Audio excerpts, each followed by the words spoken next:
Hello everyone, welcome to Regal Classes. Today we will continue Chapter 2 Microorganisms, Friend and Foe of Class 8 Science. तो हमने last lecture में देखा था microorganisms का use bread और curd बनाने में होता है। आज हम देखेंगे कॉमर्शियल यूज़ ऑफ माइक्रोऑर्गेनिजम्स, मतलब इंडस्ट्रीज़ में माइक्रोऑर्गेनिजम्स का यूज़ कहाँ पे होता है वो हम देखेंगे।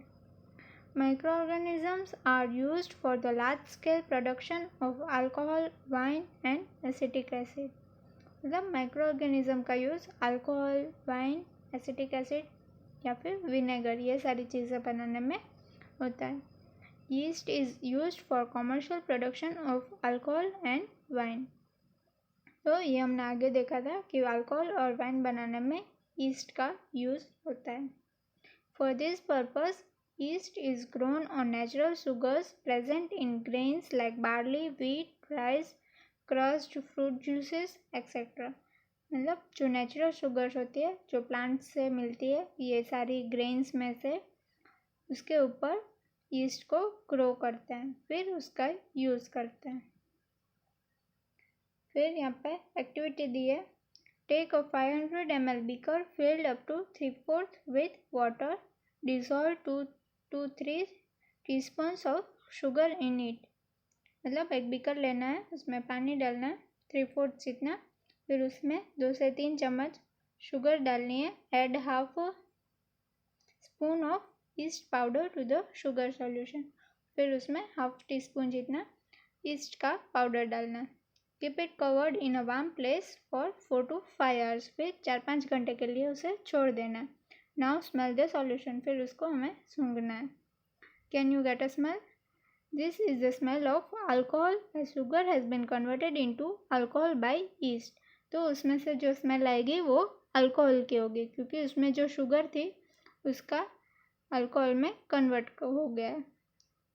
This process of conversion of sugar into alcohol is known as fermentation. तो ये प्रोसेस को फर्मेंटेशन बोलते हैं, जो शुगर को अल्कोहल में कन्वर्ट करता है उसे। फिर मेडिसिनल यूज़ ऑफ माइक्रोऑर्गेनिजम्स, मतलब मेडिसिन में माइक्रोऑर्गेनिज्म का यूज़ कहाँ पे होता है वो देखेंगे। Whenever you fall ill, the doctor may give you some antibiotic tablets, capsules or injections such as of penicillin। मतलब हम जब भी बीमार पड़ते हैं तब हमें एंटीबायोटिक देते हैं, वो टेबलेट के थ्रू भी होता है, कैप्सूल्स भी होते हैं और इंजेक्शन भी हो सकता है। The sources of this medicine is microorganism. तो वो जो मेडिसिन होती है वो माइक्रोऑर्गेनिजम्स के थ्रू बनती है। दिस मेडिसिन किल और stop the growth of disease causing microorganism. तो जो डिजीज कॉजिंग माइक्रोऑर्गेनिज्म होता है उसे किल कर डालते हैं, मतलब मार डालते हैं।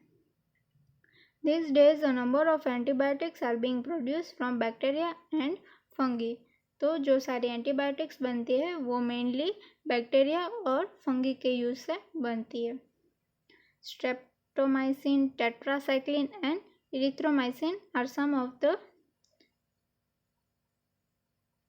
Commonly known antibiotics. तो ये सारी जो है वो एंटीबायोटिक्स के नेम है, which are made from fungi and bacteria. ये सारी फंगी और बैक्टीरिया से बनती है। The antibiotics are manufactured by growing specific microorganisms and are used to cure a variety of diseases.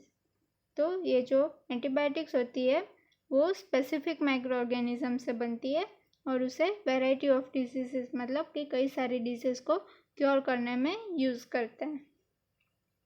Antibiotics are even mixed with the feed of livestock and poultry to check microbial infection in animals।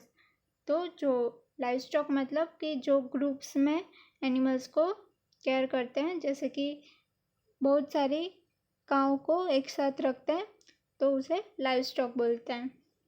और poultry मतलब हैन और वो सब animals को रखते हैं वो, तो उनको जो फूड देते हैं उसमें भी मिक्स करते हैं एंटीबायोटिक्स, चेक करने के लिए कि उनको कोई माइक्रोबियल इन्फेक्शन तो नहीं है। They are also use to control many plant diseases. तो प्लांट में जो डिजीज़ होती है उनको कंट्रोल करने में भी एंटीबायोटिक का यूज़ होता है।